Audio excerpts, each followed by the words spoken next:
Kisah-kisah asmara seorang penulis novel. Karya Wina Bojonegoro. Tentang ide. Nama itu melenggang di jalan kenanganku. Meliuk sebentar. Tiba-tiba aku diselimuti rasa rindu. Pada masa lalu yang seringkali kulupakan dengan tergesa-gesa, para penyair seringkali melahirkan berbait-bait puisi pada musim seperti ini. Bulan gerimis. Aku punya sedikit catatan di bulan gerimis bersama Ide. Kami berteduh pada suatu kedai kopi di tepian kota Jogja. Kota itu masih ditandai oleh aroma kotoran kuda di sepanjang jalan Malioboro. Kita entah terlibat urusan apa di kota itu. Namun itu bukan perjumpaan pertama. Di kedai itu, kita membincangkan apa saja dalam berbagai bahasa, serta menertawakan keadaan kita. Dua manusia setara dalam usia, senasib dalam urusan cinta. Tapi kita semakin kuat menghadapi hidup yang semakin rumit ini, kan? Tawa kita meliuk-liuk hingga jauh malam. Kau buang asap rokok berhelai-helai, lalu kau tulis catatan-catatan puisi pendekmu secara spontan di kertas pembungkus rokok. Kita lupa pada perjalanan jarum jam yang kian laju. Lupa rasa kantuk yang seharusnya tiba. Seindah itu kita lalui waktu. Hingga subuh tiba dan kita terhuyung-huyung menuju tempat masing-masing dalam balutan pening. Puisi-puisimu yang nakal dan menghujam itu menyihirku. Di rumahmu yang asri di tepian sungai Code, aku terkesima oleh ribuan buku yang memenuhi seluruh dinding rumahmu. Sebuah teras mungil menghadap sungai dengan pohon ceri memayungi, menjadi tempat paling kusukai. Teh serai kau hidangkan dengan perasaan berbunga-bunga, dan tatap ragu sedikit minder. Katamu, aku tak bisa menawarkan kemewahan. Sebagai tamu, aku tawarkan padamu dua hal. Aku memasak buatmu, atau kubelikan makanan terenak di sekitar rumahku. Betapa romantisnya kamu, Ide. Tentu saja aku memilih yang pertama. Lelaki memasak itu seksi. Selain itu, lelaki pintar juga seksi. Kelemahanmu hanya dua. Kau miskin dan kurang tampan. Tapi akhir-akhir ini nama Ide sering berlarian di kepalaku. Apakah ini namanya rindu?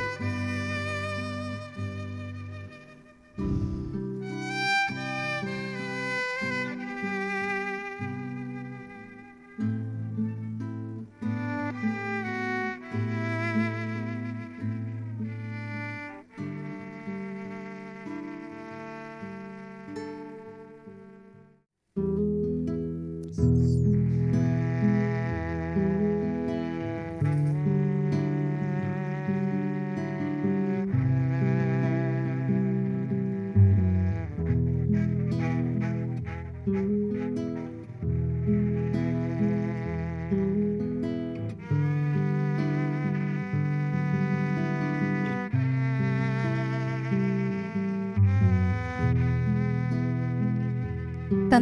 art. Di kotamu yang selalu hujan, kau menjemputku di stasiun kereta dengan senyum malu-malu khas milikmu. Kemudian kau menraktirku makan soto panas berisi daging sapi muda, ditaburi bawang goreng yang lezat tiada tara. Sebuah kamar hotel bintang 3 kau siapkan. Di kamar itu, kau menungguku dengan sabar untuk mandi dan berdandan tanpa buru-buru. Kau memasangkan kancing belakang bajuku. Dari cermin, kutangkap rona wajahmu yang berubah ungu. Malam itu kau buat aku terbeliak bertubi-tubi. Ketika kita menghabiskan malam minggu di rumah karaoke. Oh, bagaimana seorang pendiam dan pemalu bisa menyanyikan Master of Puppets sesempurna itu? James Hetfield bisa mati karena cemburu olehmu. Kau tuangkan air mineral ke dalam gelasku yang begitu cepat tandas. Sembari ku tatap wajahmu yang selalu tersenyum malu. Kemudian, kau kembalikan aku ke kamar hotel itu. Kau meletakkan tubuhmu dengan riang di kasur, tanpa berpikir bagaimana aku harus meletakkan tubuhku. Semalaman aku tergolek dengan mata menyala. Sementara kau terlelap begitu tenang, meringkuk menghadap dinding. Bolehkah jika ku katakan aku meragukan kelelakianmu? Bersamamu sungguh menyenangkan.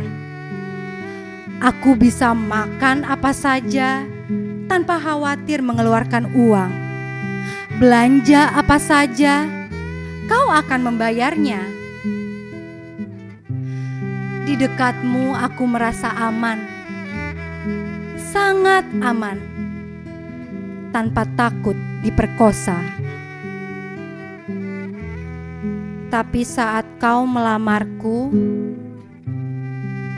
mengapa aku menggelengkan kepala?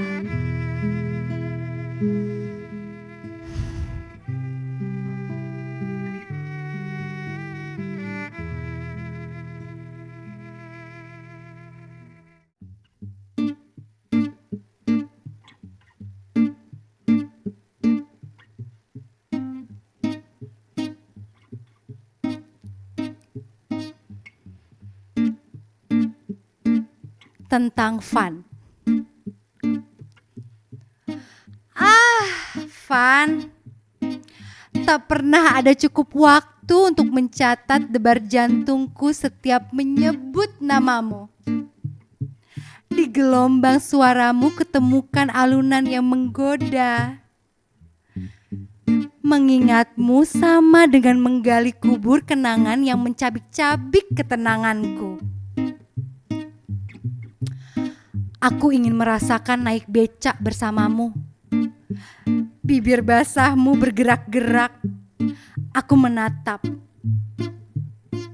Tertancap di situ. Boleh, kau mendesakku. Ya, akhirnya kala itu kita serupa Romi dan Yuli. Mereka dengan sepeda angin, kita dengan becak. Dari jalan Tegal Suri menuju Basuki Rahmat, diselamatkan oleh trotoar menuju Tunjungan Plaza. Di atas beca maupun trotoar, tangan kirimu menggenggam tangan kananku. Aku ingin makan pizza, di kotaku tak ada. Kita mengudap pizza di dalam plaza terbesar di kotaku. Kulihat matamu berbinar saat menyantap potongan demi potongan. Kau tak menggunakan sendok dan pisau yang tersedia. Katamu, di Amerika, tempat kau menghabiskan 3 tahunmu, orang makan pizza hanya menggunakan tangan dan menyorongkannya ke mulut. Begitu saja. Aku hanya mengangguk, tersenyum, dan menatap penuh kagum. Esok pagi kau memintaku mengantar ke Bandara Juanda. Aku ingin mencium kamu. Kau mengirimkan pesan pendek, sementara aku duduk di hadapanmu sambil menikmati kopi hitam. Aku membalas cepat. Cium saja, dari semalam ngapain? Tapi mana bisa, di luar kafe itu berseliweran orang. Pesan pendekmu meluncur lagi. Ya, anggap saja mereka kucing atau domba. Ayo ke toilet, biar kucium kamu di sana. Aku mau di sini saja. Kamu jangan gila. Aku ini pejabat. Kalau ada wartawan dan mereka memotret, ya, kita jadi tak berciuman saat itu. Sedangkan aku telah menunggu detik-detik itu sejak kemarin. Kau terbang kembali ke kotamu, kota kecil di ujung Sulawesi Utara. Meskipun aku sangat ingin mengejarmu, kau melarangku. Sangat berbahaya, katamu. Ya, aku tahu. Pejabat publik yang sedikit tampan dan makan sekolahan pasti tak akan sebodoh itu membawa perempuan lain ke kotanya. Demi apapun, aku sangat paham ketika kau berbicara di depan publik. Wibawamu terlihat menyala, suaramu karismatik. Tapi begitu kau duduk di meja, pesan-pesan pendekmu membakar api neraka. Kau pintar, kau seksi, kau menggelora. Tapi kau laki orang.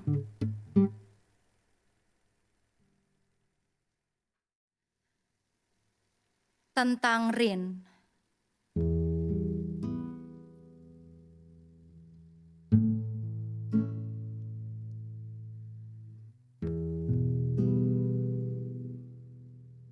Hari ini, tepat hari Minggu, usiaku telah mencapai angka 45. Aku memasak untuk diriku sendiri. Beef bulgogi dengan bahan daging terbaik yang kubeli di pasar modern 4 hari lalu. Sengaja aku siapkan belanja istimewa untuk menyenangkan diri sendiri. Kutata daging itu dengan sedikit garnish berupa daun mint serta irisan tomat cherry. Kuletakkan makanan olahanku yang sudah aku plating sedemikian rupa di tepi jendela untuk meraih pencahayaan sempurna. Klik.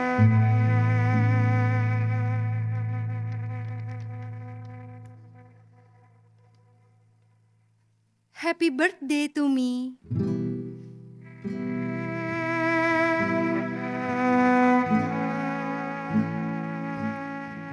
Dari lantai 15 apartemen studio, Aku memandang orang-orang berlalu lalang di kolam renang. Apakah mereka sudah makan daging hari ini? Bersama siapa? Dimasak siapa?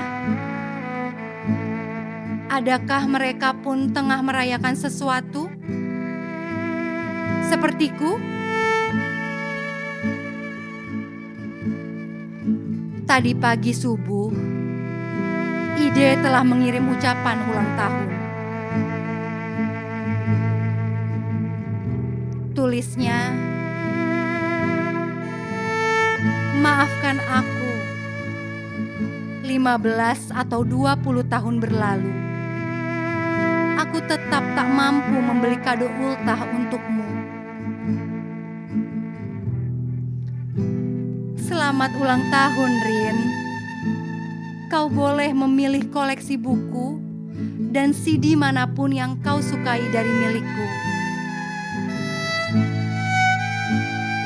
Ide, kau tetap seperti yang dahulu. Romantis. Puisimu mengalir begitu ritmis, memikat. Kau belum menikah, dan kau tetap miskin. Sekalipun setiap menatapku matamu tampak memesona, dan suaramu bergetar karena kau begitu ingin memilikiku. Bagiku, kau tetap bukan target yang bisa kumiliki.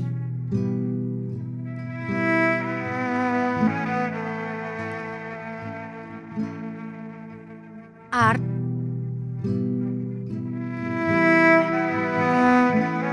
Dia tak mengirim pesan apapun.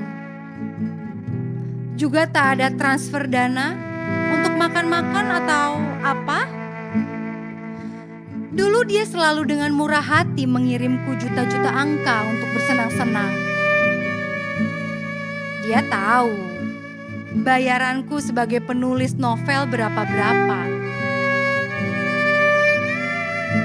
Dia telah menikah dengan dikaruniai 2 anak perempuan jelita. Dia bahagia. Meskipun ketika pernikahannya, aku datang mengucapkan selamat dengan senyum seolah tulus. Dalam hatiku memaki-maki. Sialan, kau menikah juga akhirnya. Dan sekarang aku tengah membuka nomor teleponnya. Dalam profilnya ada wajah bahagia itu. Sebuah keluarga utuh dengan tawa yang menusuk rongga dadaku.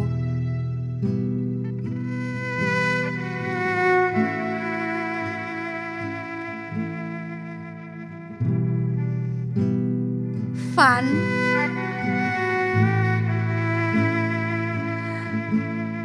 tadi pagi wajahnya muncul di layar kaca. Dia tengah meresmikan suatu gerakan literasi di provinsi wilayahnya. Majang, ia memanggil seorang artis yang sekarang menjadi penulis untuk memberikan motivasi menulis. Hei, tidakkah dia tahu aku adalah penulis?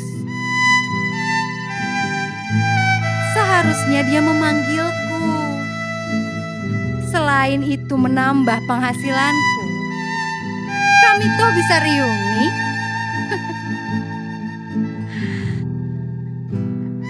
Istrinya yang sudah menjadi doktor dan sedang menghadapi persiapan menjadi profesor tak mungkin mencurigainya.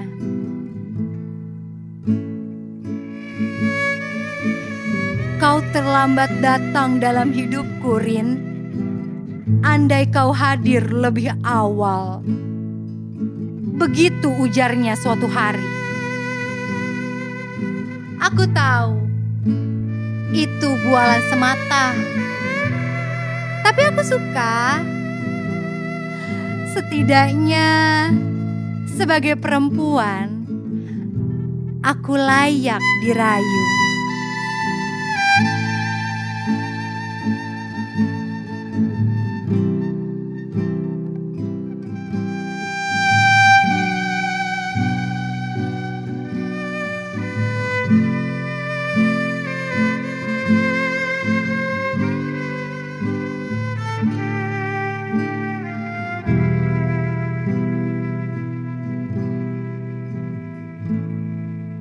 Pintu unit apartemenku terbuka, bersuara keras, berdebam. Itu jelas dibuka paksa. Orang-orang memasukinya dengan panik. Beberapa dari mereka mengenakan masker dan kaos tangan plastik. Oh Tuhan! Teriak orang paling depan. Dia pengurus apartemen ini. Benar di sini! Teriak yang lain. Sepertinya polisi. Oh, sudah membiru. Teriak satu lagi entah siapa. Lalu datang lagi orang lain memotret, menelpon, suara ambulans menggema. 2 orang lagi datang membawa tandu, berjongkok, mendekati sebuah tubuh yang tergeletak di lantai.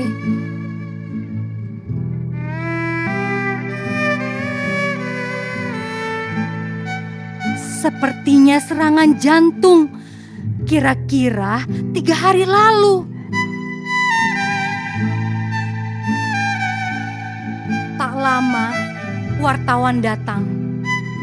Bergerombol, banyak sekali. Dari mana mereka tahu ada jasad terbujur membusuk di sini? Televisi yang masih menyala sejak kemarin-kemarin segera dibanjiri berita.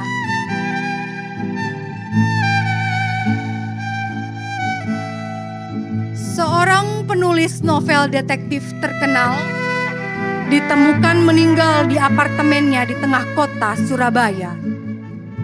Sambil menunggu otopsi, dugaan sementara adalah serangan jantung.